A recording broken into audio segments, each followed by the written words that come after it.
제가 한 곡 하고 그 다음에 하는 줄 알고 조금 머물렀었는데요. 자, 오늘은 옆에 분들에게 예수님 이 땅에 탄생하셨습니다. 예수님 내 마음에 오셨습니다. 네, 예수님 이 땅에 탄생하셨습니다. 예수님 내 마음에 오셨습니다. 자, 앞에 거 하다가 뒤에 거를 잃어버렸는데 여러분들이 예수님이 이 땅에 탄생하셨습니다. 예수님 내 마음에 오셨습니다. 다시 한번 인사하시길 바랍니다.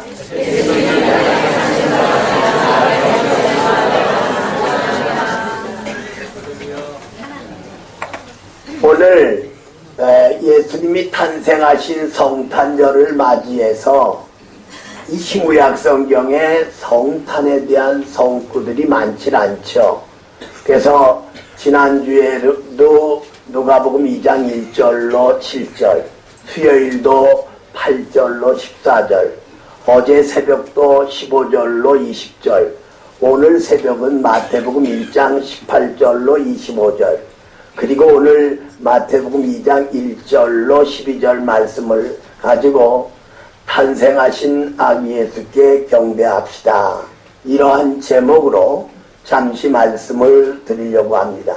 자, 오늘은 제목을 한번 따라하겠습니다. 탄생하신 아기 예수께 경배합시다. 탄생하신 아기 예수께 경배합시다. 14세기에 유럽에 페스트가 돌므로 인구의 절반이 목숨을 잃었다고 합니다. 그리고 1346년에 영국도 마찬가지로 이제 인구의 절반을 잃었는데 그날 성탄절을 맞이한 거예요. 하지만 사람들은 집안에서 바깥으로 나오질 않습니다. 물론 교회들도 모인 사람이 없고요. 그런데 해가 지게 되자 청년 세 사람이 거리로 나와서 우리가 부르는 115장 기쁘다 구주 오셨네, 이 찬송을 이 세 젊은이가 부르게 되었고, 그러자 집안에 있던 사람들이 10명, 100명, 1000명, 런던에 있는 모든 시민들이 나와서 기쁘다 구주 오셨네 찬양을 부르며 아기 예수께 영광을 돌렸다고 하는 것입니다. 우리도 1절만 같이 합니다. 115장 기쁘다 구주 오셨네.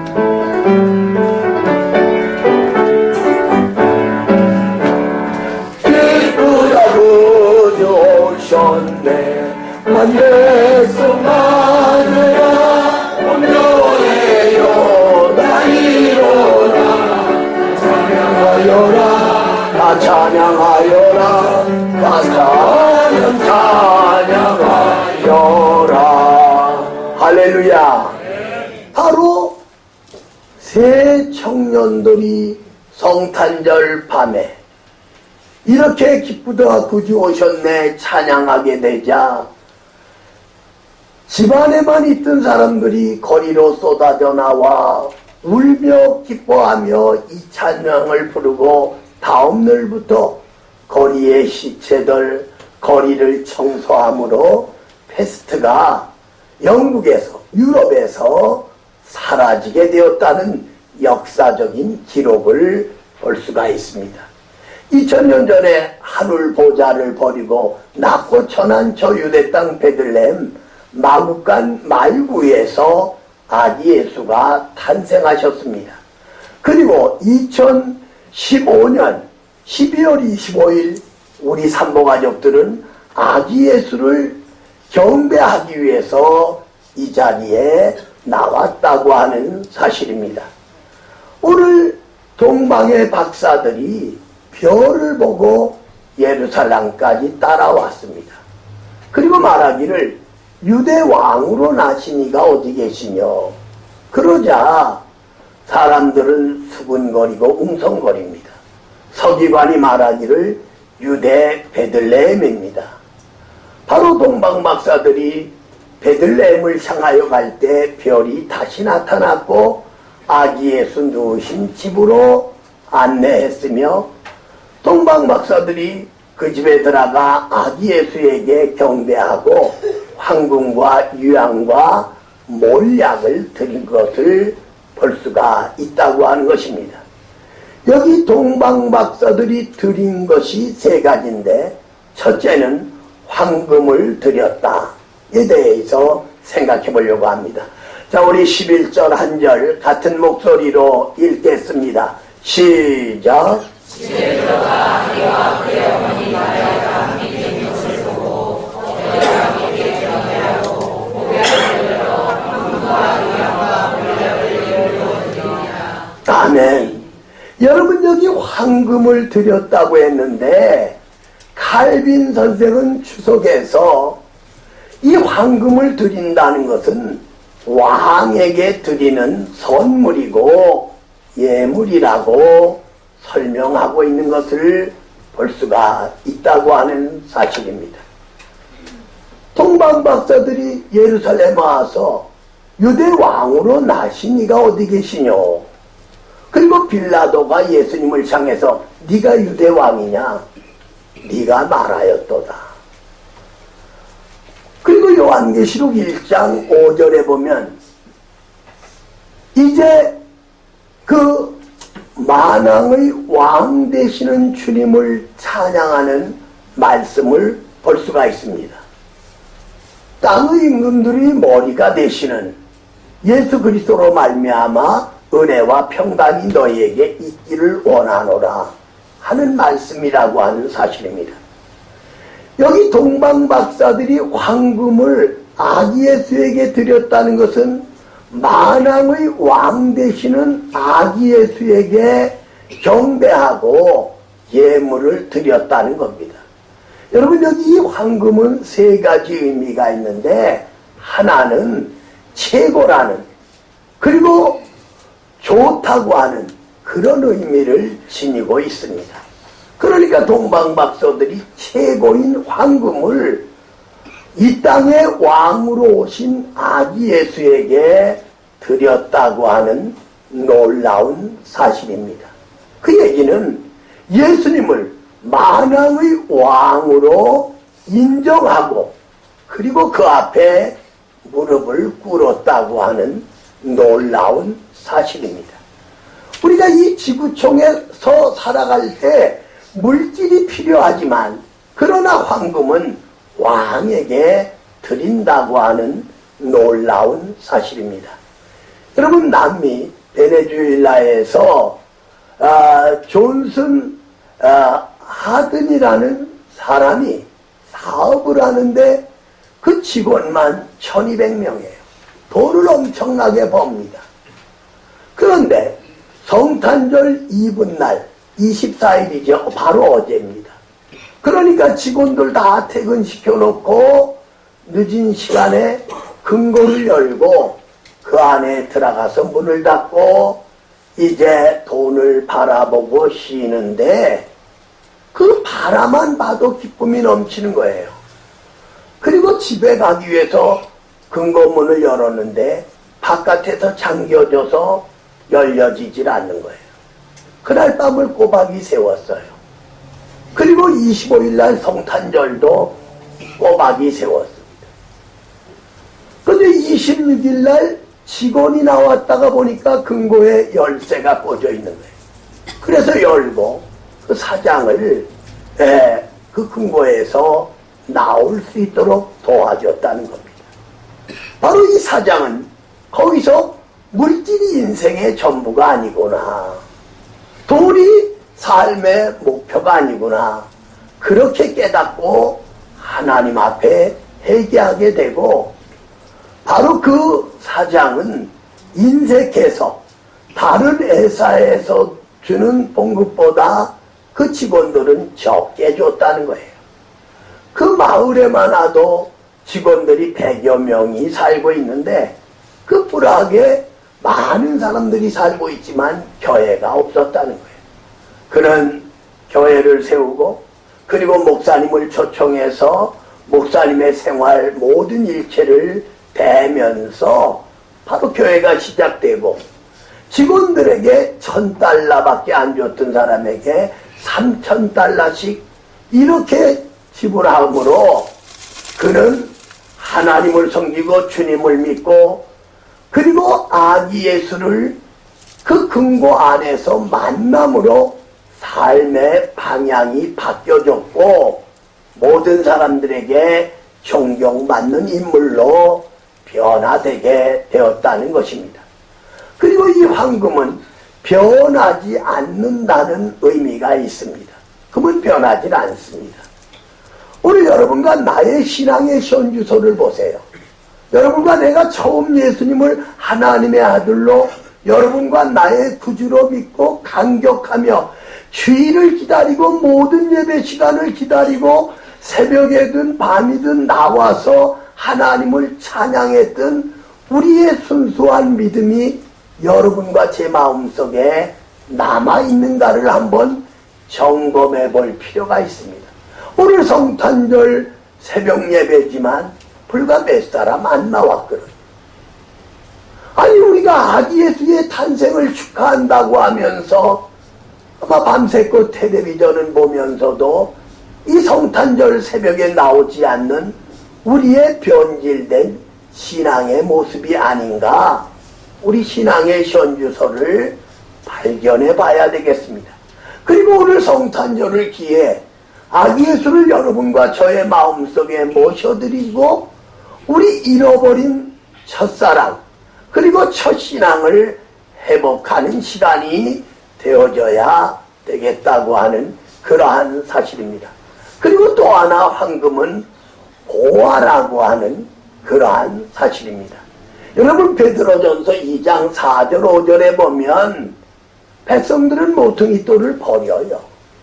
그런데 바로 하나님은 이 모퉁이돌을 생명의 돌로 바꿔놓는 거예요. 여러분이 건물과 건물의 모습이 연결시키는 것이 지금은 새로 만들어진 게 나왔지만 모퉁이돌로 연결시켰던 것을 볼 수가 있다고 하는 그러한 사실입니다. 마태복음 13장에 보면 한 사람이 남의 밭을 이제 전답하다가 가는데 뭐가 걸려요. 파보니까 항아리가 나오고 그 안에 엄청난 금은 보화가 있는 거예요. 유대법에는 남의 밭에 일을 하다가 금은 보화를 발견해서 사람들이 알게 되면 그 땅 주인에게로 돌아가는 법이 있다고 합니다. 그래서 그는 덮어놓고 이제 자기가 있는 재산을 팔고 집을 팔고 그 땅을 사니까 사람들인 저 어리석은 사람, 아니 돌짝밭을 사가지고 뭐 하려고 집을 판다냐고. 그런데 이 사람은 분명한 꿈이 있거든요. 목표가 있거든요. 그래서 그 땅을 자기 등기로 해놓고 나서 금은보화를 파내어 팔므로 더 좋은 집, 더 많은 땅을 사게 되는 그러한 이야기가 설명되어 있는 것을 볼 수가 있다고 하는 그러한 사실입니다. 바로 오늘 중요한 것은 동방 박사들이 아기 예수 탄생에 황금을 드렸는데 그것은 만왕의 왕 되시는 아기 예수께 경배한 것이요 예물을 드렸다고 하는 그러한 사실입니다. 그러므로 여러분과 저도 최고를 아기 예수에게 변하지 않는 신앙을 그리고 보화를 드리는 이 성탄절이 되어져야 되겠다고 하는 것입니다. 두 번째는 유양을 드리자에 대해서 생각해 보려고 합니다. 자, 11절 다시 한번 읽겠습니다. 시작. 집에 들어가 이와 그의 어머니 마리아가 함께 있는 것을 보고 그가 그에게 경배하고 고향을 열어 아멘. 여기서 칼빈 선생은 다시 설명하기를 유양은 제사장에게 드리는 것이다, 이렇게 주석하고 있는 것을 볼 수가 있습니다. 여러분, 제사장에게 유양을 드린다는 것은 바로 동방 박사들이 예수님을 대제사장으로 인정하고 유양을 드렸다는 겁니다. 여러분 아시는 대로 율법적으로 네 지파 중 아론의 자손만 대제사장이 될 수 있고 제사장이 될 수가 있는 거예요. 근데 예수님은 유다 지파에서 태어나셨거든요. 그러니까 제사장의 자격이 없어요, 율법적으로는. 그러나 창세기 14장에 보면 아브라함이 멜기세덱에게 10의 1조를 드리는 것을 볼 수가 있습니다. 따라서 예수님은 멜기세덱의 반차를 따라 영원한 대제사장이 되신 것을 볼 수가 있습니다. 우리 한강의 다리들이 엄청나게 많잖아요. 강북하고 강서, 강북하고 강남 이어주는 거예요.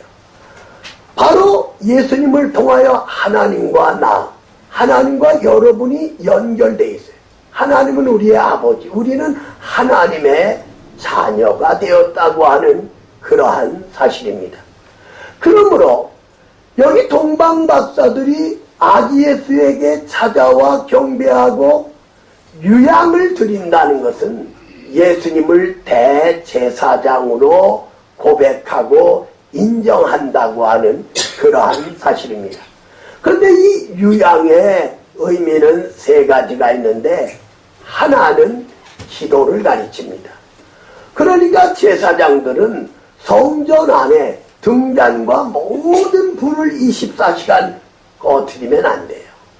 회막 안에서도 성전 안에서도 바로 등잔과 모든 등에 불을 밝혀야 됐던 것처럼 바로 제사장이 황금을 동방박사들이 아기 예수에게 드렸는데 바로 기도하는 모습을 볼 수가 있습니다. 오늘 하나님을 섬기고 주님을 믿는 저와 여러분이 기도하지 않고 우리가 신앙생활 제대로 할 수 있다? 말이 안 되거든요. 목사가 기도하지 않고 설교할 수 있다? 그럴싸한 단어 구상은 할 수 있어요. 뭐 요새 인터넷 들어가면 설교가 홍수처럼 쏟아져 나오잖아요. 그러나 우리가 기도하고 말씀을 준비하고 전할 때 우리 마음에 뿌리를 내리게 되는 것을 볼 수가 있습니다. 만유의 인력을 발명한 루터, 그는 망원경을 보고 천체를 연구하다가도 안 되면 내려놓고 골방에 들어가 하나님께 기도할 때 전체 높은 것까지 바라볼 수가 있었다고 고백하고 있는 것을 볼 수가 있습니다. 그러므로 유양은 기도를 의미하는 거예요. 뿐만 아니라 유양은 치료를 가르쳐 줍니다. 에레미야 8장 22절에 보면 유양은 치료하는 데 사용됐던 것을 볼 수가 있어요. 예수님이 이 땅에 오셔서 병든 자 고쳐주셨잖아요. 죽은 자 살려주셨죠. 영육간에 병든 사람을 치료해 주신 것을 볼 수가 있다고 하는 그러한 사실입니다. 그리고 또 하나 유양은 이제 돕는다는 의미를 가지고 있어요. 대제사장이 7월 10일 속죄일에 자신을 위해 백성의 죄를 위해 소를 잡아 그 피를 가지고 지성소까지 들어갑니다. 그리고 제사장들은 백성들을 위해서 번제, 소제, 화목제, 속죄제, 속건제를 드렸던 것을 볼 수가 있다고 하는 사실입니다. 그러니까 동방박사들이 황금을 드리고 그 다음에 유양을 드렸다고 하는데 이 유양은 예수님의 대제사장 직분을 알려주고 있는데 하나는 기도라는 뜻, 또 하나는 치료라는 뜻, 또 하나는 돕는다는 뜻을 지니고 있어요. 여러분 잘 아시는 강철왕 카네기가 호텔에 들어가 15분 동안 대화를 나누고 상대편이 그동안 주식을 사들였단 말이에요. 그래서 그 자리에서 4억 9,200만 달러를 받고 강철 회사를 넘겨준 거예요. 그 당시 미국의 1년 예산이 얼마냐? 1억 3천만 달러예요. 그런데 현찰로 4억 9,200만 달러를 카네기는 받고 강철 회사를 넘겨준 거예요. 그는 종종 그런 말을 이제 책에도 나와 있는 것을 볼 수가 있는데, 우리 인생은 둘로 나눌 수가 있다. 전반부는 돈을 벌기 위해서 노력해야 되고, 후반부는 그 돈을 사회를 위해, 주를 위해 쓰임받을 수 있어야 된다고. 그래서 카네기는 강철 회사를 넘겨준 다음에 모든 사업에서 손을 떼고 카네기홀, 카네기 공과대학, 그리고 2,500만 달러를 들여서 미국 전 지역에 2,500군데 도서관을 세운 것을 기록으로 남아있는 것을 볼 수가 있어요. 그가 한 일, 교회들 세우고 어려움 당하는 사람을 도운 건 말로 다 할 수 없고요. 그는 하나님을 섬기고 주님을 믿는 독실한 신앙인이었기 때문입니다. 동방 박사들이 아기 예수에게 경배하고 황금을 드렸고 여기 유향을 드렸는데, 그 유향의 뜻은 기도와 치료와 돕는다는 의미를 지니고 있습니다. 그리고 세 번째로는 몰약을 드리자에 대해서 생각해 보려고 합니다. 자, 11절 다시 한 번만 읽겠습니다. 시작.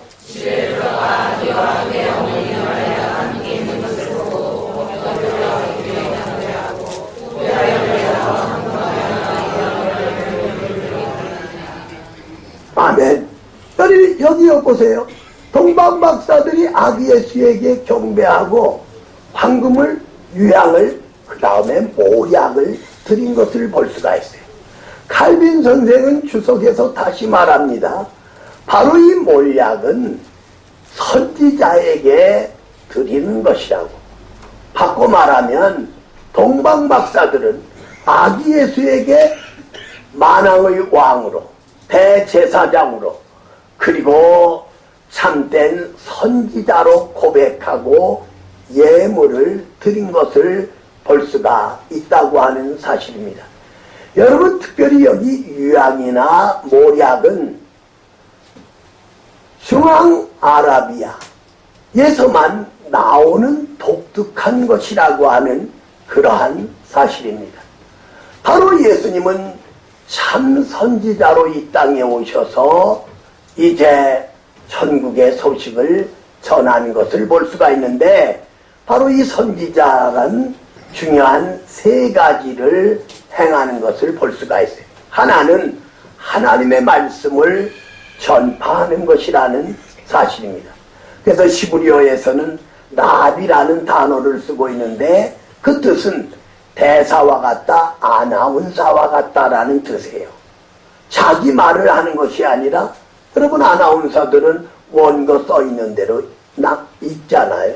그리고 대사들은 자기 나라 대통령이 지시하는 대로 말하는 것을 볼 수가 있어요. 선지자들은 하나님에게 말씀을 받아서 백성들에게 전파한다고 하는 그러한 사실입니다. 여러분, 미국의 노스캐리나이나라는 주가 있어요. 그건 버지니아 주하고 연결되어 있고, 더 내려가면, 도시가 내려가면 사우스캐리나이나, 우리 옛날에 우리 손동실 자매 악기하던 그 자매가 거기서 대학원을 나왔고, 마침 또 며칠 전에 사우스캐리나이나 거기에서 목회하는 나성균 목사님이 이제 성탄을 앞에 놓고 엽서를 하나 보냈어요.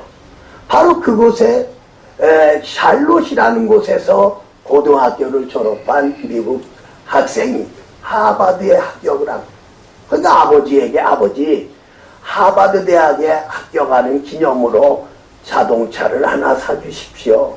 그러자 그의 아버지가, 그래, 알았다, 내가 사줄게. 근데 고등학교 졸업식 날 자동차 키를 선물 줄 줄 알았더니 포장된 성경책을 갖다 준 거예요. 얘가 화가 나가지고 그 성경책은 자기 책장에다 던져놓고 3년 동안을 집에도 가지 않고 아버지와 관계를 끊었던 거예요. 대학교 3학년 때 아버지가 세상을 떠났기 때문에 아버지를 장례 치르고 아버지 생각이 나서 자기 방 안에 책상 위에 있는 포장된 성경책을 뜯었어요. 그리고 자꾸를 열었어요. 근데 칼피마다 이제 수표가 들어있는 거예요. 자동차 값보다도 훨씬 많은 돈이. 그리고 아버지의 편지가 나왔는데, 아들아, 내가 너에게 말했지 않느냐. 이 성경책에는 보화가 담겨져 있고 아빠는 너의 그 자동차 살 돈 이상을 넣어놨다고. 이 아들이 몸부림치며 회개하고 하나님 앞으로 돌아왔고 주를 위해 일하는 놀라운 기록을 가지고 있는 것을 볼 수가 있어요.